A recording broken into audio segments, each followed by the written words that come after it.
ఉత్సాహవంతుడు. జగన్మోహన్ రెడ్డి గారు తిట్టమన్నారని చెప్పి మరి ఆయన ఏ కులం వాడిని ఆ కులంతోనే తిట్టిస్తారు. మరి ఆ తిట్ల పరమలో భాగంగా మరి అంబటి రాంబాబు గారిని, అమర్నాథ్ గారిని, పేరు నాని గారిని,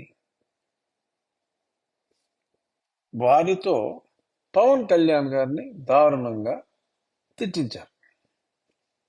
ఇప్పుడు ఏమైంది? సత్తెనపల్లి కాపు డామినేషన్, అనకాపల్లి కాపు డామినేషన్, మచిలీపట్నం కాపు డామినేషన్.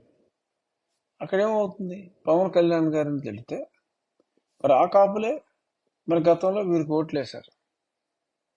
ఎందుకంటే అప్పుడు ఇంతగా తిట్ల కళ్యాణ్ గారిని. ఇప్పుడు చాలా దారుణంగా వీళ్ళతో తిట్టించారు. తిట్టించి సర్వేలు చేయించారు. సర్వేలు చేస్తే ఏమొస్తుంది? అక్కడ వాళ్ళకి రాదు సర్వే. సో ఐపాక్ కూడా చెప్తాడు, ఏమంటే మేము సర్వే చేసాం, ఇక్కడ వీళ్ళకి చాలా వ్యతిరేకత ఉంది, ఒక్క కాపు కూడా ఓటేసేలా లేడీలకి అని సర్వే. మరి ఇప్పుడు ఏం చేయాలి? ఆ కాపును తీసేయాలి అక్కడి నుంచి. సో ఆ రకంగా మరి జగనన్న కక్షకి పాపం అమర్నాథ్ అండ్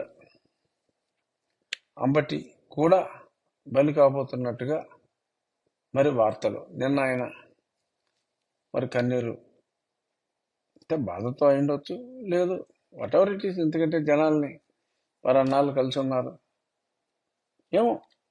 మరి ప్రస్తుతానికైతే పబ్లిక్ ఉన్న సమాచారం ప్రకారం మరి వారికి అయితే సీట్ లేదు.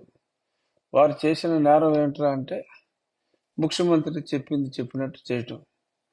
ఇలాగే మరి ఏ కులం వారిని ఆ కులం వారితో తిట్టించే చర్యల్లో భాగంగా మరి నన్ను కూడా కొద్దిమంది క్షత్రియులతో తిట్టించారు. వాళ్ళ సర్వేలు కూడా చాలా దైద్యంగా ఉన్నాయట. మరి అంత దైద్యంగా ఉన్న సర్వేలను చూసి మరి ఆ రాజులను కూడా ఉంచుకుంటాడా, లేదు ట్యాక్స్ బర్డెన్ పెంచి మరి చెంతకు చేర్చుకుంటారా తెలీదు. బట్ ఇలాగే ఇతర కులాల్లో కూడా ద్వేషించిన వారి పరిస్థితి మరి అలాగే ఉంది.